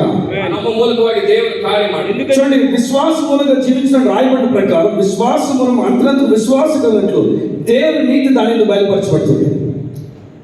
ಹೇಗೆಂದ್ರೆ ದೇವರಿಂದ ದೊರಕುವ ನೀತಿಯು ಅದರಲ್ಲಿ ತೋರ್ಬರ್ತದೆ. ನೀತಿವಂತನು ನಂಬಿಕೆಯಿಂದಲೇ ಬದುಕುವನೆಂಬ ಶಾಸ್ತ್ರೋಕ್ತಿಯ ಪ್ರಕಾರ ಆ ನೀತಿ ನಂಬಿಕೆ ಫಲವಾಗಿದ್ದು ನಂಬಿಕೆಯನ್ನು ಪ್ರಕಟಿಸುವಂತ. ఈ జాతకం గమనించండి. దాని ఎందని చెప్పండి, బిగ్గర చెప్పండి. దాని ఎందని చెప్పండి, ಅದರಲ್ಲಿ ಎಂಬುದಾಗಿ ಹೇಳಿ. మూడుసార్లు చెప్పండి. దాని ఎందు, ಅದರಲ್ಲಿ దేని ఎందు, ಯಾವುದರಲ್ಲಿ ಯಾವುದರಲ್ಲಿ సువార్తనందు. ಸುವಾರ್ತೆಯಲ್ಲಿ ತೋರಿಬರ್ತದೆ. అందరూ మొదట యేసు ప్రభు తీసుకున్నారు. ಎಲ್ಲರೂ ಮೊದಲು ಯೇಸು ಕ್ರಿಸ್ತನ ತೆಕ್ಕೊಂಡ್ರು. ఇది మూసేసి పక్కన తోసేసి, ಇದನ್ನ ಕ್ಲೋಸ್ ಮಾಡಿ ಪಕ್ಕಕ್ಕೆ ಕೊಟ್ಬಿಟ್ರು. ఇది ఇంకొంచెం ఒక్కసారి తెరచి చేయి పెడితే ಇದು ಇನ್ನೂ ಮತ್ತೊಂದು ಸಾರಿ ಓಪನ್ ಮಾಡಿ ಮತ್ತೆ ಅದನ್ನ ನೋಡೋದಾದ್ರೆ మరొకటి ఉంది. ಈ ಸುವಾರ್ತೆಯಲ್ಲಿ ಇನ್ನೊಂದಿದೆ. ఇదేం చెప్పనా, ಇದೇನ್ ಹೇಳ, నిన్ను ఎప్పుడు దేవుడు నీతిమంతుడని పిలుస్తాడు. ಎಂದೆಂದಿಗೂ ದೇವರು ನೀತಿವಂತನೆಂಬುದಾಗಿ ಕರೀತಾ ಇದ್ದಾನೆ. నీ పైన కోపంగా లేడు ఇక. ನಿನ್ನ ಮೇಲೆ ಸಿಟ್ಟಾಗಿಲ್ಲ. తను నీకు నీతిని దానం ఇస్తున్నాడు. ಆತ ನೀತಿಯನ್ನು ದಾನವಾಗಿ ಕೊಡ್ತಾ ಇದ್ದಾನೆ. అసలు ఆదం వల్ల మనకు పాపం వచ్చింది. ಆದಾಮನ ಮೂಲಕವಾಗಿ ನಮಗೆ ಪಾಪ ಬಂತು. మీరు ఏదో చేయడం వల్ల మీరు పాపలను పిలవబడలేదు. ನೀವೇನೋ ಮಾಡಿದ್ರಿಂದ ನೀವು ಪಾಪಗಳೆಂಬುದಾಗಿ ఒక ಕರೆಯಲ್ಪಟ್ಟ. పాపి అని పిలవబడడానికి ಒಬ್ಬ ಪಾಪಿ ಎಂಬುದಾಗಿ ಕರೆಯಲ್ಪಡುವುದಕ್ಕೆ ఎన్ని పాపాలు చేస్తే పాపి అవుతాడు మీకు తెలుసా? ಎಷ್ಟು ಪಾಪಗಳನ್ನ ಮಾಡಿದ್ರೆ ಆ ವ್ಯಕ್ತಿನ ಪಾಪಿ ಎಂಬುದಾಗಿ ಕರೀತಾರೆ ఒక ಗೊತ್ತಾ? పాపం చేస్తే చాలు పాపి పిలవబడతాడు. ಒಂದು ಪಾಪ ಮಾಡಿದ್ರು ಸಾಕು ಆ ವ್ಯಕ್ತಿನ ಪಾಪಿ ಎಂಬುದಾಗಿ ఇక్కడ ಕರೀತಾರೆ. లేఖనాలు చెప్తున్నాయి, మన పాపం వల్ల మన పాపలు అవ్వలేదు. ಅದು ದೇವರ ವಾಕ್ಯ ಹೇಳ್ತದೆ, ನಮ್ಮ ಪಾಪದ ಕಾರಣದಿಂದ ನಾವು ಪಾಪಿಗಳೆಂಬುದಾಗಿ ಕರೆಯಲ್ಪಡಲಿಲ್ಲ. లేఖనాల్లో రోమకు రాసిన పత్రిక 5:19 చూడండి. ರೋಮ 5ನೇ ಅಧ್ಯಾಯ 19ನೇ ವಚನ. ఏలైనగా ఒక మనుషుని అవిధేయత వల్ల అనేకులు పాపులుగా ఎలాగ చేయబడ్డారు. ಯಾಕಂದ್ರೆ ಒಬ್ಬ ವ್ಯಕ್ತಿಯ ಅವಿಧೇಯತೆಯಿಂದ ಅನೇಕರು ಪಾಪಿಗಳಾಗಿ ಹೇಗೆ ಕರೆಯಲ್ಪಟ್ಟರು. లేఖనాలు చెప్తుంది, ఒక వ్యక్తి అవిధేయత వల్ల, ಒಬ್ಬ ವ್ಯಕ್ತಿಯ ಅವಿಧೇಯತೆ ಕಾರಣ, నీ అవిధేయత వల్ల నువ్వు పాపిగా పిలవబడలేదు. ನಿನ್ನ ಅವಿಧೇಯತೆ ಕಾರಣದಿಂದ ನೀನು ಪಾಪಿ ಎಂದು ಕರೆಯಲ್ಪಡಲಿಲ್ಲ. నీ బట్టి దేవుడు నీకు దూరం పెట్టలేదు. ಇಲ್ಲ, ನಿನ್ನ ಕಾರಣದಿಂದ ದೇವರು ನಿನ್ನನ್ನು ಪಕ್ಕಕ್ಕೆ ఆదం వల్ల మానవ జాతంతో దేవునికి దూరం అయిపోయింది. ಆದಾಮನ ಮೂಲಕವಾಗಿ ಮನುಷ್ಯರೆಲ್ಲರೂ ಕೂಡ ಪಾಪಿಗಳೆಂಬುದಾಗಿ ಕರೆಯಲ್ಪಟ್ಟರು. నువ్వు దూరం అయిపోవడానికి మొదటి కారణం నువ్వు కాదు, ನೀನು గుర్తుపెట్టుకో. ದೂರವಾಗುವುದಕ್ಕೆ ಮೊದಲನೇ ಕಾರಣ ನೀನಲ್ಲ, ನೆನಪಿಟ್ಕೋ. లేఖనం నమ్ముతున్న అందరూ కూడా హల్లెలూయా. Bible ನಂಬುವವರು hallelujah. కొందరు నమ్ముతున్నారా? ಕೆಲವರು ನಂಬ್ತಾ ಇದ್ದಾರೆ. లేఖనం నమ్ముతున్న అందరూ కూడా హల్లెలూయా. ಕೆಲವರು ನಂಬುವವರು ಹಲ್ಲೆಲೂಯಾ. జాగ్రత్తగా రండి. ಗಮನಿಟ್ಟು ಕೇಳ್ರಿ, ఇవన్నీ నూతన విషయాలు కనుక ಇದು ನೂತನ ವಿಷಯಗಳಾಗಿರೋದ್ರಿಂದ మీలో కొందరికి బలం అనిపించవచ్చు, ನಿಮ್ಮಲ್ಲಿ ಕೆಲವರಿಗೆ ಫಲ ಎಂಬುದಾಗಿ ಅನಿಸುತ್ತೆ. మీలో కొంతమందికి ప్రారంభం అర్థం కాకపోవచ్చు. ನಿಮ್ಮಲ್ಲಿ ಕೆಲವರಿಗೆ ಪ್ರಾರಂಭ ಅರ್ಥವಾಗದೇ ಇರಬಹುದು. నాకు అది సంబంధం లేదు. ನನಗೆ ಸಂಬಂಧ ಇಲ್ಲ. నేను చెప్పబడడానికి పిలువబడిన విషయము ನಾನು ಕರೆಯಲ್ಪಟ್ಟದ್ದು ಇದನ್ನು ಹೇಳುವುದಕ್ಕಾಗಿ, నేను చెప్పడానికి వచ్చాను. ಅದನ್ನೇ ಹೇಳುವುದಕ್ಕಾಗಿ. నేను చెప్తుండగా దేవుని ఆత్మ తన పని జరిగిస్తాడు. ನಾನು ಹೇಳುವಾಗ ದೇವರ ಆತ್ಮನು ತನ್ನ ಕಾರ್ಯವನ್ನು నేను ఒక ಮಾಡುತ್ತಾನೆ. మెసెంజర్నే, ನಾನೊಬ್ಬ ಮೆಸೆಂಜರ್ ಅಷ್ಟೇ. నా పని చెప్పడం, ನಾನು ಹೇಳುವುದಷ್ಟೇ ನನ್ನ ಕೆಲಸ. దేవుని ఆత్మ మీ హృదయంలో పని జరిగించి ದೇವರ ಆತ್ಮನು ನಿಮ್ಮ ಹೃದಯದಲ್ಲಿ కనుక ಕೆಲಸ మీ ಮಾಡ್ತಾನೆ. హృదయంలో ఎలా జరుగుతున్నారు దాని విషయం సంబంధం నాకు లేదు. ಅದು ಹೇಗೆ ನಡೀತದೆ, ಹೇಗೆ ಹೇಳ್ತಿದೆ ಅದು ಸಂಬಂಧ ಇಲ್ಲ. ఒక ప్రీచర్ తాలూకు బలం మీద చెప్పనా, ಒಬ್ಬ ಪ್ರಸಂಗ ಮಾಡುವಂತ ವ್ಯಕ್ತಿಯ ಬಲ ಏನಂಬುದಾಗಿ, పట్టుకున్న సత్యము ಆ ವ್ಯಕ್ತಿ ಇಟ್ಕೊಂಡಿರುವಂತ ಸತ್ಯನೇ రియాక్ట్ అవుతున్న ప్రజలు కాదు.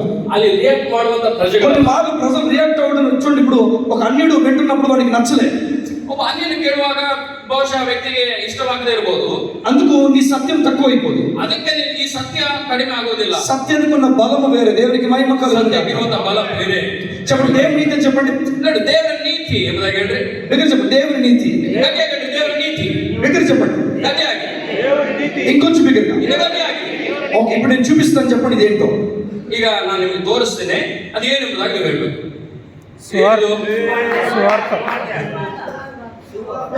మీరు ఎలా చెప్పారంటే, ನೀವು ಹೆಂಗೆ ಹೇಳಿದ್ರಂದ್ರೆ, వంకాయలు వంకాయ, ಬದನೆಕಾಯಿ ಬದನೆಕಾಯಿ, బెండకాయలు బెండకాయ, ಈರುಳ್ಳಿ ಬೆಳ್ಳುಳ್ಳಿ.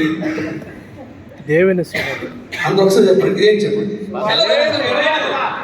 దగ్గర చెప్పండి. ಗಟ್ಟಿಯಾಗಿ. అది ఏదో కదులుతుంది అనుకున్నాను. ಏನೋ ಕದುಲ್ತ ಅಂದ್ಕೊಂಡೆ. ఒక్కరు ఎవరు కనిపిస్తారు మొత్తం. 1 2 3 స్టార్ట్. ఇదే చెప్పండి. ఇందులో ఎవరి గురించి తెలపడుతుంది? ಇಲ್ಲಿ ಯಾವ ವಿಷಯವಾಗಿ ತೋರಿ ಬರ್ತದೆ? సగమా లేఖనాలు చెప్తున్నాయి. ఇంకొంచెం ముందుకెళ్తే మనం ಸಭೆ ಇನ್ನು ಸ್ವಲ್ಪ ಮುಂದಕ್ಕೆ ಹೋದ್ರೆ ಸತ್ಯವೇದ ಹೇಳ್ತದೆ దేవుని నీతి మనకు ఉచితంగా ఇవ్వబడుతుంది. ದೇವರ ನೀತಿ ನಮಗೆ ಉಚಿತವಾಗಿ ಕೊಡಲ್ಪಟ್ಟಿದೆ. చెప్పండి తక్కువ ఈరోజు దేవుడు మీతో మాట్లాడుతున్నాడు. ಒಂದು ದೇವರು ನಿಮ್ಮೊಟ್ಟಿಗೆ ಮಾತನಾಡ್ತಾ ಇದ್ದಾನೆ. నేను ప్రేమిస్తున్నాను. ನಿನ್ನನ್ನು ಪ್ರೀತಿಸ್ತಾ ಇದ್ದಾನೆ ಎಂಬುದಾಗಿ. చూడండి, మనం నీతివంతులు అయిపోగలిగితే, ನಾವು ನೀತಿವಂತರು ಆಗೋದಕ್ಕೆ ಸಾಧ್ಯವಾದರೆ మనం నీతిని ఎందుకు ఇవ్వాలి? ನಮಗೆ ಉಚಿತವಾಗಿ ಮತ್ತೆ ನೀತಿಯನ್ನು ಯಾಕೆ ಕೊಡಬೇಕು? ನಮ್ಮಷ್ಟಕ್ಕೆ ನಾವೇ ನೀತಿವಂತರಾಗೋದಾದ್ರೆ. Thank you brother, thank you. మీకు మీరుగా నీతివంతులు అయిపోగలిగితే, ನಿಮ್ಮಷ್ಟಕ್ಕೆ ನೀವೇ ನೀತಿವಂತರಾಗುವುದು ಸಾಧ್ಯವಾಗಿದ್ದರೆ మరలా నీతిని దేనికి ఇవ్వాలి? ಮತ್ತೆ ನೀತಿಯನ್ನ ಕೊಡುವಂತ ಅವಶ್ಯಕತೆ ಇದೆಯಾ? ఇప్పుడు పీటర్ ఎప్పుడు చెప్తారు ಪೀಟರ್ ಅವರು ಹೇಳ್ತಾರೆ, I'm not here to polish అని. ನಾನು ಇಲ್ಲಿ ಪಾಲಿಶ್ ಮಾಡೋದಕ್ಕೆ ಇಲ್ಲ ಎಂಬುದಾಗಿ. బ్రదర్, మీ డైలాగ్ నేను తీసుకుంటున్నాను. ಡೈಲಾಗ್ ನಾನು ಹೇಳ್ತಾ ಇದ್ದೀನಿ. బ్రదర్ మాటలు కానీ, బిషప్ గారి మాటలు కానీ ಸಹೋದರ ಮಾತುಗಳಾಗಿರ್ಬೋದು, ಅದು ಬಹಳ ಹೆಚ್ಚಾಗಿ ಇದ್ರಿಗೆ ನನಗೆ ತುಂಬಾ ಇಷ್ಟ ಆಯ್ತು ಇವರು ಮಾತುಗಳು. మా ಸ್ನೇಹಿತರು ಇವರು. నేను ఇక్కడ పాలిష్ కొట్టడం లేదు. ನಾನು ಇಲ್ಲಿ ಪಾಲಿಶ್ ಮಾಡೋದಕ್ಕಿಲ್ಲ, ಒಂದು వదినట్టు మీకు చెప్పిస్తాను. ಇರುವುದನ್ನು ಇರುವ ಹಾಗೆ ನಿಮ್ಗೆ ಹೇಳಿಬಿಟ್ಟು ಹೋಗ್ಬಿಡ್ತೇನೆ. నేను ఈ డేట్ రాసుకోండి. ಈ ಡೇಟ್ ಬರ್ದಿಟ್ಕೊಂಡ್ರೆ, నీతి పట్టుకున్న వ్యక్తి, ನೀತಿಯನ್ನ ಹಿಡ್ಕೊಂಡಂತ ವ್ಯಕ್ತಿ బెంగళూరు మారిపోవచ్చేమో కానీ ఆ వ్యక్తి మారడం. ಬೆಂಗಳೂರು ಬದಲಾಗೋದು, ಆ ವ್ಯಕ್ತಿ ಬದಲಾಗೋದಿಲ್ಲ. ఆ వ్యక్తి మారడం. ಆ ವ್ಯಕ್ತಿ ಬದಲಾಗೋದಿಲ್ಲ. అరే నిలబడతాడు, ನಿಂತ್ಕೊಳ್ತಾನೆ, నిలబడతాడు. ಬಲವಾಗಿ నించుకుంటాను. నేను నా పక్కన కూర్చోండి ఒకసారి. ನನ್ನ పಕ್ಕದಲ್ಲಿ ಬಂದು ಒಂದ್ಸರಿ ಕೂತ್ಕೊಳ್ರಿ. నేను ఎలాంటి వేదన ఉన్న వెళ్ళిన సమయంలో మీకు తెలుసా? ನಾನು ಎಷ್ಟು ವೇದನೆ ಮಧ್ಯದಲ್ಲಿ ಹೋದಂತ ಸಮಯಗಳು ನಿಮಗೆ నేను ಗೊತ್ತಾಗ್ತದೆ. చిన్నప్పుడే ఉన్న బాధంతా పొందుకున్నాండి. ನಾನು ಚಿಕ್ಕ ವಯಸ್ಸಿನಲ್ಲಿ ಇರುವಂತ ಎಲ್ಲ ದುಃಖಗಳನ್ನ ಅನುಭವಿಸಿದಂತ ವ್ಯಕ್ತಿ, చాలా బాధపడ్డాను వ్యక్తి. ತುಂಬಾ ದುಃಖ ಪಟ್ಟಂತ ವ್ಯಕ್ತಿ. కానీ సంగమ మీకు మాట చెప్పిన, ಒಂದು ಮಾತು ಹೇಳ ನಿಮಗೆ, ఈ రోజు ಈ ದಿನ నన్ను కదిపేది ನನ್ನನ್ನು ಕದಲಿಸುವಂತದ್ದು పుట్టలేదు, ಏನೂ ಇಲ್ಲ. పుట్టలేదు. ಅದು ಹುಟ್ಟುವುದಿಲ್ಲ. దానికి ఎంతో దమ్ము ఉండాలి. ಅದು ಎಷ್ಟೋ ಬಲವಾಗಿರ್ಬೇಕು. ఎందుకు చెప్పి ఈ మాట? ಯಾಕೆ ಹೇಳ್ತೇನೆ ಗೊತ್ತೇ ಮಾತು? తన సత్యವನ್ನು స్వతంత్రుడిగా చేసి ಆತನ ಸತ್ಯವು ನನ್ನನ್ನು ಸ್ವತಂತ್ರನಾಗಿ ಮಾಡಿದೆ. మేము మా ప్రాణాలు ఆయన కోసం పెట్టడానికి ఇష్టపడతాం. ನಾವು ನಮ್ಮ ಪ್ರಾಣಗಳಾದ್ರೂ ಕೂಡ ಆತನಿಗೋಸ್ಕರ ಕೊಡುವುದಕ್ಕೆ ನಾವು తన గురించి ఏదైనా చేయడానికి ఇష్టపడతాం. ಆತನಿಗೋಸ್ಕರ ಏನಾದ್ರೂ ನಾವು ಮಾಡೋದಕ್ಕೆ ನಾವು ಇಷ್ಟಪಡ್ತೇವೆ. ఆయన ఒకసారి చెప్పడం పెడతాం. ಆತನಿಗೆ ಚಪ್ಪಾಳೆ ತಟ್ಟೋಣ. ఇప్పుడు పౌలు వెనకత్తులు వెళ్ళాలనుకున్న వారందరూ కూడా, ಈಗ ಪೌಲನ ಹಿಂದೆ ಹೋಗ್ಬೇಕೆಂಬುದಾಗಿ ಅಂದುಕೊಂಡಂತ ಎಲ್ಲರೂ ಕೂಡ ఇక్కడ కూర్చోండి. ಇಲ್ಲಿ ಕೂತ್ಕೊಳ್ರಿ. ఎవరైతే పౌలు వెనకత్తులు వెళ్ళాలని ఇష్టపడరో, ಯಾರಿಗೆ ಪೌಲನ ಹಿಂದೆ ಹೋಗೋದಕ್ಕೆ ಇಷ್ಟ ಇಲ್ವೋ, అక్కడ డోర్, ఇక్కడ డోర్, ఇక్కడ డోర్ ఉంది. ಅಲ್ಲೊಂದು ಬಾಗಿಲು, ಇದೊಂದು ಬಾಗಿಲು, ಇಲ್ಲೊಂದು ಬಾಗಿಲು ಇದೆ. ಎಲ್ಲರೂ మీరు వెళ్ళిపోవచ్చు. ನೀವು ಯಾವ್ದ್ರಲ್ಲಿ ಬೇಕಾದ್ರೂ ಹೋಗ್ಬೋದು. వద్దు ఎక్కడికి వెళ్ళిపోతుంది కానీ ಎಲ್ಲಿಗೆ ಹೋಗ್ಬೇಡ್ರಿ ಸುಮ್ಮನೆ. నేను ఏమంటారని చూస్తున్నాను. ನೀವೇನ್ ಹೇಳ್ತೀರಂತ ನೋಡ್ತಾ ಇದ್ದೀನಿ. ఎంతమంది సిద్ధంగా ఉన్నారు ఈ మాట వినడానికి? ಮಾತನ್ನು ಕೇಳೋದಕ್ಕೆ ಎಷ್ಟು ಸಿದ್ಧ? పాము వెళ్ళవచ్చు. చూడండి, ఒక మెసేజ్ ఏదైనా కంప్లీట్ గా బైబిల్ ఉంటే, ఒక సేవకుడు చెప్తున్న మెసేజ్ కంప్లీట్ గా ఏదైనా బైబిల్ ఉంటే, ಬೈಬಲ್ ನಲ್ಲಿ ಒಬ್ಬ ಸೇವಕರು ಹೇಳುವಂತ ಸಂದೇಶ ಕಂಪ್ಲೀಟ್ ಆಗಿ ಹೇಳ್ಬೇಕಾದ್ರೆ బుక్ ఆఫ్ రోమన్స్, ಅದು ರೋಮ ಪತ್ರಿಕೆ. ఒక మెసేజ్ కంప్లీట్. ಅದು ಕಂಪ್ಲೀಟ್ ಮೆಸೇಜ್ ಆಗಿದೆ. ఈ రోజు చాలా సార్లు ఏమంటే షార్ట్స్ కింద రీల్స్ కింద మనం చూస్తాం. ಇದನ್ನ ನಾವು ಅನೇಕ ಶಾರ್ಟ್ ಗಳನ್ನ, ರೀಲ್ಸ್ ಗಳನ್ನ ನಾವು ನೋಡ್ತೇವೆ. ఇది కంప్లీట్ ఒక సేవకుడు తన హృదయాన్ని ప్రజలకు పంచుకుంటున్నాడు. ಆದ್ರೆ ಈ ಸಂದೇಶ ಒಬ್ಬ ಸೇವಕನು ಸಂಪೂರ್ಣವಾಗಿ ಹಂಚಿಕೊಳ್ಳುವುದು ఇది ಸಂದೇಶ. కంప్లీట్ గా మనం చూడగలిగితే, ಇದನ್ನು ಸಂಪೂರ್ಣವಾಗಿ ನಾವು ನೋಡುವುದಕ್ಕಾದರೆ దేవుడు ఏంటో మనకు అర్థమవుతుంది. ದೇವರು ಯಾರೆಂಬುದಾಗಿ ಅರ್ಥ ಆಗುತ್ತೆ. థర్డ్ చాప్టర్, 3వ అధ్యాయానికి వెళ్ళిపో. త్వరగా ఫస్ట్ ಮೂರನೇ ಅಧ್ಯಾಯಕ್ಕೆ ಹೋಗೋಣ, ಬೇಗ ಬೇಗ. త్వరగా థర్డ్ చాప్టర్ ಬೇಗ. ಮೂರನೇ ಅಧ್ಯಾಯ రోమన్స్ 10th verse. ఇందును గురించి వ్రాయబడింది ఏమనగా, ఇందు గురించి రాయబడింది ఏమనగా, నీతిమంతుడు లేడు, ఒక్కడు కూడా లేడు, గ్రహించేవాడు లేడు, దేవుని వెతికేవాడు లేడు. అందరూ త్రోవ తప్పి ఏకముగా పనికిమాలిన వారే, మేలు చేయవాడు లేడు, ఒక్కడైనా లేడు. వారి గొంతుగా తెరిచిన సమాధి తమ నాలుగులతో మోసం చేయుదురు. వారి పెదవుల కింద సత్వ విషయం ఉన్నది. వారి నోటి నిండా శపించుటవి పగై ఉన్నవి. రక్తము చిందించుటకు వారి పాదములు పరిగెత్తుచున్నవి. శాంతి నాశనము కష్టమును వారి మార్గంలో ఉన్నవి. శాంతి మార్గం వారు ఎరుగరు. వారి కళ్ళ ఎదుట దేవుని భయం లేదు. ప్రతి నోరు మూయబడినట్లును సర్వలోకము దేవుని శిక్షకు పాత్రమగునట్లును. సంగమేనండి, లేఖనాలు ఒకనొక విషయం చెప్తున్న, నీతిమంతుడు లేడు. ಲೇಖನಗಳು ಒಂದಾದ ವಿಷಯವನ್ನು ಹೇಳ್ತದೆ, ನೀತಿವಂತನು ಇಲ್ಲ. లేడంటున్నప్పుడు ಇಲ್ಲ ಅಂತ అది కేవలం ప్రెసెంట్ ని చూసి చెప్పట్లేదు కానీ ಅದು ಪ್ರಸ್ತುತವನ್ನ ಮಾತ್ರ ನೋಡಿ ಹೇಳುವುದಿಲ್ಲ, అది పాత దినాల నుంచి చెప్తున్నాడు. ಅದು ಪಾಸ್ಟ್ ಅನ್ನ ಕೂಡ ಪರಿಗಣಿಸಿ ಹೇಳುವಂತ ಒಂದು ಮಾತು. నీతిమంతుడు లేడు, ఒక్కడు లేడు. ನೀತಿವಂತನು ಇಲ್ಲ ಅಂತ ಒಬ್ಬನು ಕೂಡ ಇಲ್ಲ ಅಂತ. చూడండి, దేవునిలో నీతిమంతులు వేరే, ದೇವರಲ್ಲಿ ನೀತಿವಂತನು ಬೇರೆ, ఇక్కడ మాట్లాడుతున్న నీతి వేరే. ಇಲ್ಲಿ ಮಾತಾಡುವಂತ ನೀತಿ ಬೇರೆ. ఇక్కడ మాట్లాడుతుంది క్రియల వల్ల నీతిమంతుడు. ಇಲ್ಲಿ ಮಾತನಾಡುವಂತ ನೀತಿ ಕ್ರಿಯೆಗಳಿಂದ ಉಂಟಾಗುವಂತ ನೀತಿ. చర్చ్ ఈ రోజు ಸಭೆ ಈ ದಿನ దేవుని నీతి పైకెత్తాల్సింది. ದೇವರ ನೀತಿಯನ್ನ ಮೇಲಕ್ಕೆ ಎತ್ತಬೇಕು. సాడెస్ట్ పార్ట్, ಆದ್ರೆ ದುಃಖಕರವಾದ ಸಂಗತಿ స్వనీతి పైకెత్తుతుంది. ಸ್ವನೀತಿಯನ್ನು ಮೇಲೆತ್ತುವಂತ, స్వనీతి పైకెత్తిన ప్రతిసారి కూడా ಸ್ವನೀತಿಯನ್ನು ಮೇಲೆತ್ತುವಂತ ಪ್ರತಿ ಸಾರಿಯೂ ಕೂಡ మనం బీరువా నుంచి మన బట్టలు తీసినప్పుడు ನಾವು ಬೀರೋನಿಂದ ನಮ್ಮ ಬಟ್ಟೆಗಳನ್ನು ತೆಗೆದಾಗ బెస్ట్ క్లాత్ మనం బయట తీస్తాం. ನಾವು ಶ್ರೇಷ್ಠವಾದಂತ ಒಂದು ಉಡುಪುಗಳನ್ನ ನಾವು కానీ ತೆಗೆದು, లేఖలు చెప్తున్నాయి, ಲೇಖನ ಹೇಳ್ತದೆ, స్వనీతి తీసే ప్రతి వ్యక్తి ಸ್ವನೀತಿಯನ್ನು ಹೊರತಕ್ಕ ಪ್ರತಿ ವ್ಯಕ್ತಿ మురికి గుడ్డలు బయట తీస్తున్నాడు, ಅವನು ಕೊಳೆಯಾದಂತ ಬಟ್ಟೆಯನ್ನು ತೆಗೆಯುವಂತ, పాడైపోయిన గుడ్డలు బయట తీసుకున్నాడు. ಹಾಳಾದಂತ ಬಟ್ಟೆಯನ್ನು ತೆಗೆಯುವಂತವನಾಗಿದ್ದಾನೆ. ఈరోజు జాగ్రత్త వినండి, ಒಂದು ಗಮನ ಕೇಳ್ರಿ, ఆ గుడ్డలన్నింటినీ కూడా తీసుకెళ్ళి మనం కాల్ చేసి ಆ ಬಟ್ಟೆಗಳೆಲ್ಲವನ್ನು ನಾವು ತಗೊಂಡು ಹೋಗಿ ನಾವು ಅದನ್ನ ಸುಟ್ಟಾಕಿ దేవుని నీతి మనం పైకెత్తుతాము కాదు. ದೇವರ ನೀತಿಯನ್ನ ಮೇಲಕ್ಕೆತ್ತುವಂತವರಾಗಿರ್ಬೇಕು. జాగ్రత్త వినండి. ಗಮನ ಕೇಳ್ರಿ. చూడండి, ఒకనొక మాట మనకు అర్థమవుతుంది. ಒಂದಾನೊಂದು ಮಾತು ನಮಗೆ ಅರ್ಥ ప్రతి ಆಗುತ್ತೆ. నోరు మూయబడాలి. ಪ್ರತಿ ಬಾಯಿ ಮುಚ್ಚಲ್ಪಡುವಂತೆ. చెప్పండి, మీరు ప్రతి నోరు మూయబడాలని ಪ್ರತಿ ಬಾಯಿ ಮುಚ್ಚಲ್ಪಡುವಂತೆ. దగ్గర చెప్పండి. ಗಟ್ಟಿಯಾಗಿ ಹೇಳ್ರಿ. ఎవరు నోరు? ಯಾರ ಬಾಯಿಗಳು?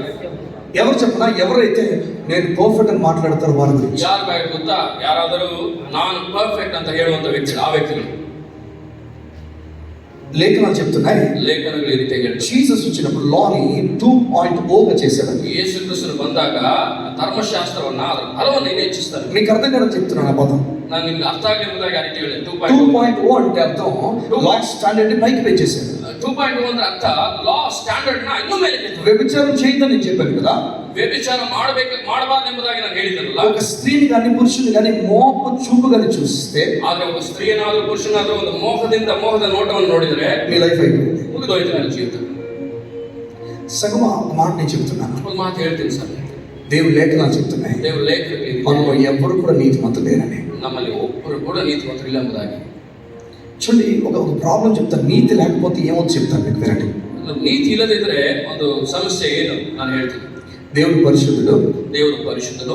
తన పక్కన నిలబడాలంటే ఖచ్చితంగా పాపి ఉండకూడదు. ಆತನ ಪಕ್ಕದಲ್ಲಿ ನಿಂತುಕೊಳ್ಬೇಕಂದ್ರೆ ಖಂಡಿತವಾಗಿ ಪಾಪಿಯಾಗಿರಬಾರದು. పాపి అయితే ಪಾಪಿಯಾಗಿದ್ದರೆ పాపను శిక్ష వేసేస్తాడు. ಪಾಪಕ್ಕೆ ಶಿಕ್ಷೆ ಕೊಡಬೇಕಷ್ಟೇ. ఒకరు పాపను శిక్ష లేకుండా తీసుకుంటే ಒಂದು ವೇಳೆ ಪಾಪಕ್ಕೆ ಶಿಕ್ಷೆಯನ್ನ ಕೊಡದೆ ಹತ್ರ ಸೇರಿಸಿಕೊಂಡ್ರೆ దేవుడు తీసుకోవడం తప్పైపోతుంది. ದೇವರು ಸೇರಿಸಿಕೊಳ್ಳುವುದು ತಪ್ಪಾಗ್ಬಿಡ್ತದೆ. ఎందుకంటే పాపానికి జీతం మరణం కనుక అది వేయాలి, అది ఆయన ఇచ్చిన నియమం. ಅದು ಯಾಕಂದ್ರೆ ಪಾಪಕ್ಕೆ ಸಂಬಳವಾದ ಮರಣವನ್ನ ಕೊಡದೇ ಇದ್ರೆ ಅದು ಅನ್ಯಾಯವಾಗ್ತದೆ. ಅದು ದೇವರ ನಿಯಮವಾಗಿದೆ. మీకు ఎగ్జాంపుల్ చెప్తాను కదా. ಒಂದು ಉದಾಹರಣೆ ಆಗಿರ್ತೀನಿ. మీరు ఒక క్లాస్ టీచర్ అయితే, ನೀವು ಒಂದು ವೇಳೆ ಕ್ಲಾಸ್ ಟೀಚರ್ ಆಗಿ మీ బాబు అదే క్లాస్ లో జాయిన్ అయితే, ನಿಮ್ಮ ಮಗು ಅದೇ ಕ್ಲಾಸ್ ಅಲ್ಲಿ ಇರೋದಾದ್ರೆ వాడు 32 మార్క్స్ వచ్చి ఫెయిల్ అయిపోయాడు. ಆ ವ್ಯಕ್ತಿಗೆ 32 ಮಾರ್ಕ್ಸ್ ಬಂದು ಫೇಲ್ ಆಗ್ತಾ ಇರ್ತಿದ್ರು. మీలో చాలా మంది చేసే మంచి పని చెప్పండి. ನಿಮ್ಮಲ್ಲಿ ಅನೇಕರು ಮಾಡುವಂತ ಒಳ್ಳೆ ಕೆಲಸ ಏನ್ ಹೇಳ್ರಿ? మీరే 35 మార్క్స్ ఏది కానీ 65 వేస్తారు. ನೀವು 35 ಹಾಕೋದಿಲ್ಲ, 65 ಆಗ್ತದೆ. ఎందుకంటే మీ కొడుకు కదా, ಯಾಕಂದ್ರೆ ನಿಮ್ಮ ಮಗಲ್ಲ. వాడిని అలాగే మీరు పాస్ ನೀವು చేసేస్తారు. ಹೇಗಾದ್ರೂ ಮಾಡಿ ಪಾಸ್ ಮಾಡ್ತೀರಿ. అది లీగల్ గా జరగలే, ಆದ್ರೆ ಲೀಗಲ್ ಆಗಿ ಅದು ನಡೆಯುವುದಿಲ್ಲ. ఇల్లీగల్ గా ಅದು జరుగుతుంది, ಇಲ್ಲೀಗಲ್ ಅನ್ಯಾಯವಾಗಿ అది ನಡೆಯುತ್ತದೆ. తప్పది. ಅದು ತಪ್ಪು. అలాగనే ಹಾಗೆಯೇ దేవుడు ఒకవేళ పాపని తీసేసుకుంటే, ದೇವರು ಒಂದು ವೇಳೆ ಪಾಪಿಯನ್ನ ಹತ್ರ ಸೇರಿಸಿಕೊಳ್ಳುವುದಾದ್ರೆ ఆయన పాపం చేత మరణం చెప్పిన మాట తానే దాటేస్తున్నాడు కనుక ಪಾಪಕ್ಕೆ ಸಂಬಳ ಮರಣ ಎಂಬುದಾಗಿ ಆತನೇ ಹೇಳಿ ಆತನೇ ಮಾತ್ರ ದಾಟಿ ಬಿಡುವುದರಿಂದ దేవుడు తప్పు చేసినట్లుగా వస్తుంది. ದೇವರು తప్పు ಮಾಡಿದಂತ ಆಗ್ತದೆ. దేవుడు తప్పు చేసినట్లుగా ದೇವರು వస్తుంది. ತಪ್ಪು ಮಾಡಿದಂತ. సంఘ జాగ్రత్త, ಸಭೆ ಗಮನ నీ ಇಟ್ಕೊಳ್ಳಿ. దేవుడు తప్పు చేసేవాడు కాదు. ದೇವರು ತಪ್ಪು ಮಾಡುವವನಲ್ಲ. నీ పాపానికి జీతం మరణం ఏమవుతుందో, ನಿನ್ನ ಪಾಪದ ಸಂಬಳವಾದ ಮರಣ ಏನಿದೆಯೋ నీ పైన తనకు వేయడం ఇష్టం లేక, ನಿನ್ನ ಮೇಲೆ ಹಾಕುವುದು ಇಷ್ಟವಿಲ್ಲದೆ, నిన్ను శిక్షించడం తనకి ఇష్టం లేక, ನಿನ್ನನ್ನು ಶಿಕ್ಷಿಸುವುದು ಇಷ್ಟ ಇಲ್ಲದೆ, నీలాగే దేవుని కుమారుని యేసు ప్రభుని భూమి మీద పంపిస్తున్నాడు. ಹಾಗೆಯೇ ದೇವರು ತನ್ನ ಮಗನಾದ ಯೇಸು ಕ್ರಿಸ್ತನನ್ನ ಭೂಮಿ ಮೇಲೆ ఎగ్జాక్ట్ గా నీలాగా ఉన్నాడు. ಎಕ್ಸಾಕ್ಟ್ ಆಗಿ ನಿನ್ನ ರೀತಿಯಲ್ಲಿ ಇದ್ದಾನೆ. మరియమ్మ గర్భంలో పుట్టాడు, ಮರಿಯಳ ಗರ್ಭದಲ್ಲಿ ಹುಟ್ಟಿದೆ, ఈ లోకానికి వచ్చాడు. ಈ ಲೋಕಕ್ಕೆ ಬಂದು ఆయన వెళ్తున్న ప్రతిసారి కూడా ಅದನ್ನು ಹೋಗುವಂತ ಪ್ರತಿ ಸಾರಿ ಕೂಡ మరి గొప్ప మనిషి, ಒಳ್ಳೆ ఉన్నతమైన మనిషి, ಉನ್ನತವಾದ ವ್ಯಕ್ತಿ, అందరినీ స్వస్థపరచుకొని వెళ్ళిపోయాడు. ಎಲ್ಲರನ್ನೂ ಸ್ವಸ್ಥಪಡಿಸ್ತಾ ಹೋಗ್ತಾನೆ. జీసస్ మినిస్ట్రీ స్వస్థపరిచేది కాదు, ಯೇಸು ಕ್ರಿಸ್ತನ ಸೇವೆ ಸ್ವಸ್ಥಪಡಿಸುವಂತ అది ಸೇವೆ, మాత్రమే కాదు, ಸ್ವಸ್ಥಪಡಿಸುವಂತ ಸೇವೆ ಮಾತ್ರ ಅಲ್ಲ. దాని కొరకు కాదు మెయిన్ ఆయన వచ్చింది. ಅದಕ್ಕೆ ಮಾತ್ರ ಅದನ್ನು ಬರಲಿಲ್ಲ. మనం పుట్టే ప్రతి వ్యక్తి బ్రతకడానికి పుడతాం. ನಾವು ಪ್ರತಿಯೊಬ್ಬರು ಕೂಡ ಹುಟ್ಟುವಾಗ ನಾವು ಬದುಕಬೇಕು ಎಂಬುದಾಗಿ ಹುಡ್ತೇವೆ.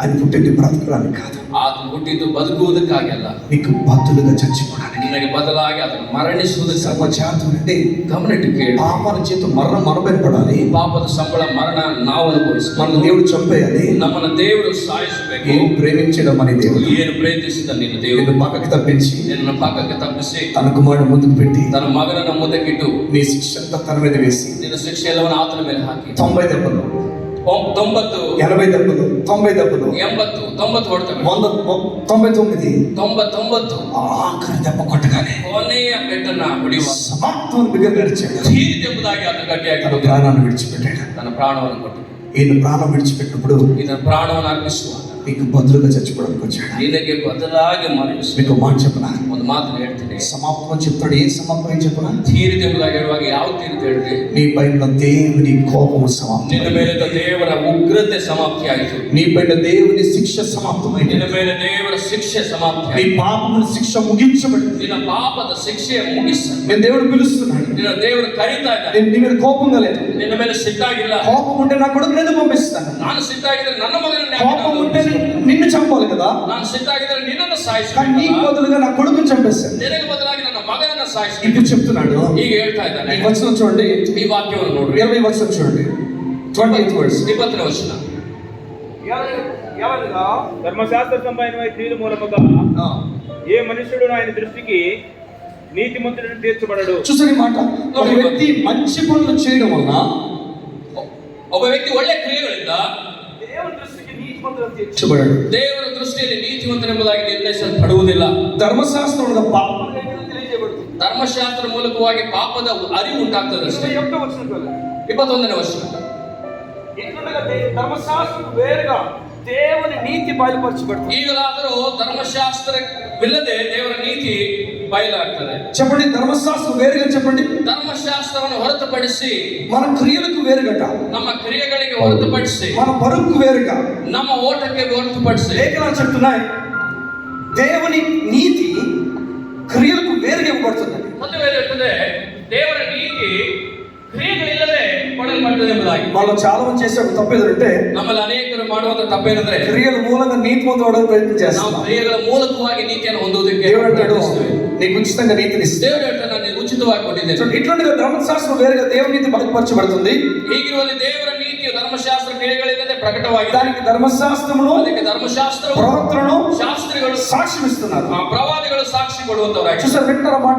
ధర్మశాస్త్రము ಧರ್ಮಶಾಸ್ತ್ರ ప్రవక్తలు కూడా సాక్ష్యం ఇస్తున్నారు. ಪ್ರವಾದಿಗಳು ಕೂಡ ಇದಕ್ಕೆ ಸಾಕ್ಷಿ. Next question next version.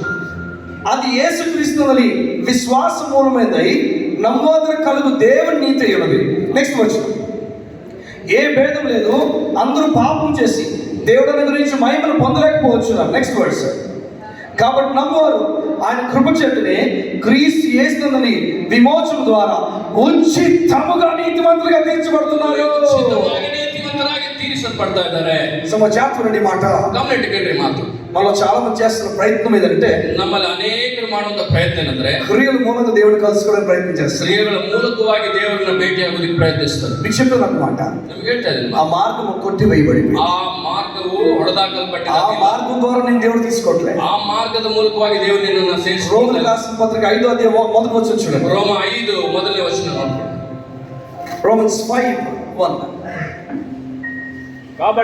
కాబట్టి విశ్వాస మూలమున మనము నీతిమంతులుగా తీర్చబడి మన నీతిమంతులుగా తీర్చబడి మన ప్రభు అయిన యేసుక్రీస్తు ద్వారా దేవునితో సమాధానము కలిగి ఉందుము. అందరూ నావించండి ఒకసారి, నావించండి. ఈ వచనం చూడండి. కాబట్టి విశ్వాస మూలమున మనం నీతిమంతులుగా చెప్పండి. తీర్చబడ్డామా? కొంచెం గట్టి చెప్పండి. ఇంకొంచెం గట్టిగా అంటే అర్థం తీర్చబడతాము ಅಂದ್ರೆ ಅರ್ಥ ನಾವು ನೀತಿವಂತರಾಗಬೇಕು, ಆಗುತ್ತೇವೆ, ಆಗಿದ್ದೇವೆ. తీర్చబడి అంటే అర్థం చెప్పండి. Already done. ఆల్రెడీ అయింది. ನೀತಿವಂತರಾದ ಕಾರಣ, ನೀತಿವಂತರಾದ ಕಾರಣ ಅಂದ್ರೆ మనలో చాలా మందికి సమాధానం లేకపోవడం కారణం ಅನೇಕರಿಗೆ ಈ ದಿನ ಸಮಾಧಾನ ಇಲ್ಲದೆ ಇರುವ ಕಾರಣ ಏನಂದ್ರೆ నేను దేవుడికి దూరంగా ఉన్నాను, ನಾನು ದೇವರಿಗೆ ದೂರವಾಗಿದ್ದೇನೆ, దగ్గర లేను, ನನ್ನ ಹತ್ರ ಇಲ್ಲ, నా పైన కోపంగా ఉన్నాడు ನನ್ನ ಮೇಲೆ ಸಿಟ್ಟಾಗಿದ್ದಾನೆ. ఆ ఆలోచన దేనికి చెప్తున్నా? ಈ ಆಲೋಚನೆ ಯಾಕೆ ಗೊತ್ತಾ? వారు స్వనీతి మీద ఆధారపడు. ಅವರು ಸ್ವನೀತಿಯ ಮೇಲೆ ಆಧಾರ ಪಡುವಂತ ವ್ಯಕ್ತಿಗಳು. ఇలాంటి వ్యక్తి గిల్టీ కాన్షియస్నెస్, అపరాధ భావం చాలా ఎక్కువ ఉంటుంది. ಈ ವ್ಯಕ್ತಿಗೆ ಅಪರಾಧ ಮನೋಭಾವನೆ ತುಂಬಾ ಜಾಸ್ತಿ ಇರ್ತದೆ. భయపడిపోతారు వాళ్ళు చాలా. ಅವರು ಯಾವಾಗಲೂ ಎದುರುವಂತವ್ರು, ధైర్యంగా నిలబడలేదు. ಅವ್ರು ధైర్ಯವಾಗಿ ನಿಂತ್ಕೊಳ್ಳೋಕೆ ಆಗೋದೇ ಇಲ್ಲ. మీలో ఎవరు ధైర్యంగా నిలబడతారో చెప్పనా? ಆದ್ರೆ ನಿಮ್ಮಲ್ಲಿ ಧೈರ್ಯವಾಗಿ ನಿಂತ್ಕೊಳ್ಳುವಂತ ವ್ಯಕ್ತಿ ಯಾರು ಗೊತ್ತಾ? ఎవరైతే విశ్వాసం మూలమైన నీతి పైకి ఎత్తుతారో, ಯಾರು ನಂಬಿಕೆಯಿಂದ ಉಂಟಾದ ನೀತಿಯನ್ನು ಮೇಲಕ್ಕೆ ಎತ್ತುತ್ತಾರೋ, నేను నా క్రియలు బట్టి కాదు, ನಾನು ನನ್ನ ಕ್ರಿಯೆಗಳಿಂದ ಅಲ್ಲ, బట్టి నీతివంతుడయ్యాను, ಕೃಪೆಯಿಂದ ನಾನು ನೀತಿವಂತನಾಗಿದ್ದೇನೆ. కాబట్టి కాదు, ನನ್ನಿಂದ ಅಲ್ಲ, నా క్రియలు బట్టి కాదు, ನನ್ನ ಕ್ರಿಯೆಗಳಿಂದ ಅಲ್ಲ, యేసు ప్రభు ద్వారా ಯೇಸು ಕ್ರಿಸ್ತನ ಮೂಲಕವಾಗಿ. అని ఎవరైతే పలుకుతారో, ಈ ರೀತಿಯಾಗಿ ಯಾರು ಹೇಳ್ತಾರೋ, ఒక్కడు చాలు ನೀನು ಒಬ್ಬ ವ್ಯಕ್ತಿ ಸಾಕು భూమంతటిని కూడా మరొకసారి తిప్పడానికి. ಭೂಮಿ ಎಲ್ಲವನ್ನು ಮತ್ತೊಂದು ಸಾರಿ ತಿರುಗಿಸುವುದು. నీ ద్వారా దేవుని బలమైన కార్యం జరగబోతుంది. ನಿನ್ನ ಮೂಲಕವಾಗಿ ದೇವರ ಬಲವಾದ ಕಾರ್ಯ ನಡಲಿಕ್ಕೆ. ఈ మాట చూడండి, గమనించండి. ಈ ಮಾತನ್ನು ಗಮನಿಸಿರಿ. కాబట్టి విశ్వాసం మూలమున మనం నీతిమంతులుగా తీర్చబడి మన ప్రభువైన యేసుక్రీస్తు ద్వారా దేవునితో సమాధానం కలిగి మీరు గమనిస్తారు ఈ మాట. మనం దేవునితో సమాధానం గురించి ఎంత గిలగల కొట్టుకుంటాం మీకు చెప్పనా? ಹೌದು, ನಾವು ದೇವರ ಒಟ್ಟಿಗೆ ನಾವು ಸಮಾಧಾನ ಹೊಂದಿರಬೇಕೆಂಬುದಾಗಿ ಎಷ್ಟೋ ಒದ್ದಾಡ್ತೇವೆ ನಾವು. నీ క్రియల వల్ల ನಿನ್ನ ಕ್ರಿಯೆಗಳಿಂದ నువ్వు దగ్గర అవ్వలేవు. ನೀನು ಹತ್ತ ಸಮೀಪವಾಗಿ ಬರುವುದಕ್ಕೆ ಆಗುದಿಲ್ಲ. యేసు ప్రభు ద్వారా దేవుని దగ్గర ಯೇಸು ಕ್ರಿಸ್ತನ ಮೂಲಕವಾಗಿ ದೇವರಿಗೆ ಹತ್ತಿರವಾಗಿದೆ. మనం చాలాసార్లు ప్రయత్నం చేసే ప్రయత్నం అంటే యేసు ప్రభు ద్వారా కాకుండా మన క్రియల ద్వారా వెళ్తాం. ನಾವು ಬಹಳ ಸರಿ ಮಾಡುವ ಪ್ರಯತ್ನ ಯೇಸು ಕ್ರಿಸ್ತನ ಮೂಲಕವಾಗಿ ಅಲ್ಲದೆ ನಮ್ಮ ಕ್ರಿಯೆಗಳಿಂದ ನಾವು ದೇವರ ಹತ್ರ వారు సమాధానం అనుభవించలేకపోతారు. ಅವರು ಸಮಾಧಾನವನ್ನು ಅನುಭವಿಸುವುದಕ್ಕೆ ಆಗುವುದಿಲ್ಲ. ఈ రోజు ఒక సత్యం మిమ్మల్ని స్వతంత్రులుగా చేయలేక ಆ ಸತ್ಯವನ್ನು ನಿಮ್ಮನ್ನು ಸ್ವತಂತ್ರವಾಗಿ ಮಾಡಲಿ. యేసు ప్రభు ఉచితంగా ఇచ్చిన నీతి ద్వారా దేవుని దగ్గరికి వెళ్దువు గాక. ದೇವರು ಉಚಿತವಾಗಿ ಕೊಟ್ಟಂತ ನೀತಿಯ ಮುಖಾಂತರವಾಗಿ ನೀನು ಆತನ ಬಳಿಗೆ ಹೋಗು. ఇప్పుడు ఎన్నో చాప్టర్ మనం చెప్పండి, ಇದು ಎಷ್ಟೇ ಅಧ್ಯಾಯದಲ್ಲಿ ನಾವು ಇದೀವಿ ಹೇಳ್ರಿ? గట్టి చెప్పండి. ಅದೇ ఇక్కడ కూడా ఇంకా పాల్ ఈ నీతి గురించి చెప్తున్నాడు. ಇಲ್ಲಿ ಕೂಡ ಪೌಲನು ಆ ನೀತಿಯ ಬಗ್ಗೆನೇ ಹೇಳ್ತಾ ಇದ್ದಾನೆ. ఇంకా ఈ నీతిని మాత్రం పైకెత్తుకుని ఉన్నాడు. ಇನ್ನೂ ಈ ನೀತಿಯನ್ನು ಮೇಲೇನೆ ಇಟ್ಕೊಂಡಿದ್ದಾನೆ. సగమా ఈరోజు సంఘం ఏం చేస్తుందో చెప్పనా? ಇವತ್ತು ಸಭೆ ಏನ್ ಮಾಡಿದೆ ಹೇಳ? స్వనీతిని పైకెత్తి ಸ್ವನೀತಿಯನ್ನು ಮೇಲೆ ಕೆತ್ತಿದೆ. చూడ మాట మీకు చూపిస్తాను. గలతీయులకు రాసిన పత్రిక ಗಲಾತ್ಯ ಪತ್ರಿಕೆ 2వ అధ్యాయం 21వ వచనం. 2ನೇ ಅಧ್ಯಾಯ 21ನೇ ವಚನ. ఎంత బలమైన వచనటువంటిది, ಎಷ್ಟು ಬಲವಾದಂತ ವಚನ. నేను దేవుని కృపను నిరర్ధకము చేయను, నేను దేవుని కృప నిర్ధకం చేయను. నీతి ధర్మశాస్త్రములైతే ఆ పక్షమందు క్రీస్తు చనిపోయింది, నిష్ప్రయోజనం. ఒకళ్ళు నీతిమంతులుగా మనం మన క్రియల వల్ల మారిపోగలిగితే, ಒಂದು ವೇಳೆ ನಮ್ಮ ಕ್ರಿಯೆಗಳ ಮೂಲಕವಾಗಿ ನಾವು ನೀತಿವಂತರಾಗಿ ನಾವು ಆಗುವುದಾದ್ರೆ మనము దేవుని శిలువ మరణాన్ని వ్యర్థం చేసేస్తాం. ನಾವು ದೇವರ ಶಿಲುಬೆ ಮರಣವನ್ನು ವ್ಯರ್ಥ ಮಾಡ್ತಾ ಇದ್ದೇವೆ. సమ చూసారా, పాలు ఎక్కడ టచ్ చేసినా ನೋಡ್ರಿ, ಪೌಲನು ಎಲ್ಲಿ ಮುಟ್ಟಿದ್ರು, ಎಲ್ಲಿ ಟಚ್ ಮಾಡಿದ್ರು, ఈ నీతిని మాత్రం చూపిస్తారు. ಈ ನೀತಿಯನ್ನು ಮಾತ್ರ ತೋರಿಸ್ತಾ ಇದ್ದಾರೆ. ఈ రోజు ఈ చోట ఉన్న ప్రతి వ్యక్తి కూడా, ಈ ಸ್ಥಳದಲ್ಲಿರುವಂತಹ ಪ್ರತಿ ವ್ಯಕ್ತಿ ಕೂಡ విశ్వాసం మూలంగా నీతిమంతులుగా పిలువబడుతురు గాక. ನಂಬಿಕೆಯಿಂದ ನೀತಿವಂತನಾಗಿ ಕರೆಯಲ್ಪಡ್ರಿ. చూడు, జాగ్రత్త నా వైపు ಗಮನ ಇಟ್ಟು ಕೇಳ್ರಿ. మనం దేవుని దగ్గరికి వెళ్ళే రీతి ఈరోజు మారిపోవాలి. ಇವತ್ತು ನಾವು ದೇವರ ಬಳಿಗೆ ಹೋಗುವ ವಿಧಾನ ಬದಲಾಗಬೇಕು. ఎవరైతే ఈ విధంగా మారిపోతుందో వారి జీవితం, ಯಾರ ಜೀವಿತ ಈ ರೀತಿಯಾಗಿ ಬದಲಾಗುತ್ತದೋ వారు చాలా సమాధానంగా దేవుని కలుస్తారు. ಅವರು ದೇವರನ್ನ ಸಮಾಧಾನದಿಂದ ಅವರು ಭೇಟಿಯಾಗುವಂತರಾಗಿ అట్టి కృప మీకు ఇవ్వబడును గాక. ಆ ರೀತಿಯಾದ ಕೃಪೆ ನಿಮಗೆ ಕೊಡಲ್ಪಡಲಿ. మనం దేవుని దగ్గరికి వెళ్తున్న ప్రతిసారి కూడా ನಾವು ದೇವರ ಬಳಿಗೆ ಹೋಗುವ ಪ್ರತಿ ಸಾರಿ ಕೂಡ మనం నీతి బట్టి వెళ్దాం, ನಮ್ಮ ನೀತಿಯ ಮೂಲಕವಾಗಿ ಹೋಗುವುದು, యేసయ్య నీతి బట్టి వెళ్తాం. ಯೇಸುವಿನ ನೀತಿಯನ್ನು ಇಟ್ಕೊಂಡು ಹೋಗ್ತೇವೆ. మనం చెప్తాం, దేవునికి తండ్రి అయిన దేవా నేను దగ్గరికి వస్తున్నాను. ನಾವು ಹೇಳ್ತೇವೆ, ತಂದೆಯ ದೇವರೇ నిನ್ನ బಳಿಗೆ ನಾನು ಬರ್ತಾ ಇದ್ದೇನಪ್ಪ. దేవుడు ಹೇಳ್ತಾడు, దేని బట్టి వస్తున్నావు? ದೇವರು ಹೇಳ್ತಾನೆ, ಹೇಗೆ ಬರ್ತಾ ಇದೀಯಾ? నేను బాగా ప్రార్థన చేస్తాను, ನಾನು ಚೆನ್ನಾಗಿ ಪ್ರಾರ್ಥನೆ ಮಾಡ್ತೀನಿ, బాగా ఉపవాసం చేస్తాను, ಚೆನ್ನಾಗಿ ಉಪವಾಸ ಮಾಡ್ತೀನಿ, బాగా ప్రీచింగ్ చేస్తాను, ಚೆನ್ನಾಗಿ ప్రసంಗ ಮಾಡ್ತೀನಿ, చాలా చోట్లకి వెళ్ళి దేవుని కోసం తెలియజేస్తాను. ತುಂಬಾ ಜಾಗಕ್ಕೆ ಹೋಗಿ ನಾನು ದೇವರ ಬಗ್ಗೆ ನಾನು ತಿಳಿಸ್ತೇನೆ. వెళ్ళి ಹೋಗು ಇಲ್ಲಿಂದ ಬೇಡ. కానీ ఆత్మదేవుడు పక్కన అంటాడు, ಆಗ ಆತ್ಮದೇವರ ಪಕ್ಕದಲ್ಲಿ అలా ఎందుకు చెప్పావు? ಯಾಕೆ ಆ ರೀತಿಯಾಗಿ ಹೇಳ್ತಾ ಇದೀಯಾ? ఎందుకు అలా మాట్లాడుతున్నావు? ಯಾಕೆ ಈ ರೀತಿಯಾಗಿ మనం ಮಾತಾಡ್ತೀವಿ? ఏం మాట్లాడాలి? నేను ನಾವು ಏನ್ ಮಾತಾಡ್ಬೇಕು? ఈ మాట అనగానే ನಾವು ಈ ಮಾತನ್ನ ಹೇಳುವಾಗ కానీ ఆత్మదేవుడు అంటాడు, ತಕ್ಷಣ ದೇವರ ಆತ್ಮ ನೀಡೇ ಹೇಳ್ತೇನೆ, ఇది మనకు ఒకసారి చెప్పు, దేవుని దగ్గరికి వెళ్ళి చెప్పు. ನೀನ್ ದೇವರ ಹತ್ರಕ್ಕೆ ಹೋಗಿ ಈ ರೀತಿಯಾಗಿ ಹೇಳು, నా నీతి బట్టి కాదు, ನನ್ನ ನೀತಿಯಿಂದಲ್ಲ, నా క్రియలు బట్టి కాదు, ನನ್ನ ಕ್ರಿಯೆಗಳಿಂದಲ್ಲ, నువ్వు ఇచ్చిన నీతి బట్టి, ನೀನು ಕೊಟ್ಟಂತ ನೀತಿಯ ಮೂಲಕ, నువ్వు ఇచ్చిన నీతి బట్టి, ನೀನು ಕೊಟ್ಟ ನೀತಿಯ ಮೂಲಕ, నువ్వు ఇచ్చిన నీతి బట్టి, ನೀನು ಕೊಟ್ಟ ನೀತಿಯ ఎవరిలో చెప్పడం కొడతారో చూస్తున్నా. నేను ఇచ్చిన నీతి బట్టి, ನೀನು ಕೊಟ್ಟಿರುವ నువ్వు ఇచ్చిన నీతి బట్టి, ನಿನ್ನ ನೀತಿಯ నా క్రియలు బట్టి కాదు, ನನ್ನ ಕ್ರಿಯೆಗಳಿಂದಲ್ಲ, నీ నీతి బట్టి. ನಿನ್ನ ನೀತಿಯ నేను ಮೂಲಕ వస్తున్నాను చెప్పగానే ನಾನು ಬರ್ತಾ ಇದ್ದೇನೆ ಎಂಬುದಾಗಿರುವಾಗ తండ్రి దేవుడు లేచిన ತಂದೆಯಾದ ದೇವರು ಎತ್ತನೆ నేను కౌగిలించుకొని చెప్తాను, ಒಪ್ಪಿಕೊಂಡು వెల్కమ్ ವೆಲ್ಕಮ್, వెల్కమ్ ಸ್ವಾಗತ, వెల్కమ్, ಸ್ವಾಗತ, స్వాగతం పలుకుతాడు. ಸ್ವಾಗತವನ್ನಾಗಿ. ఒక విషయం మీకు చెప్తాను వినండి.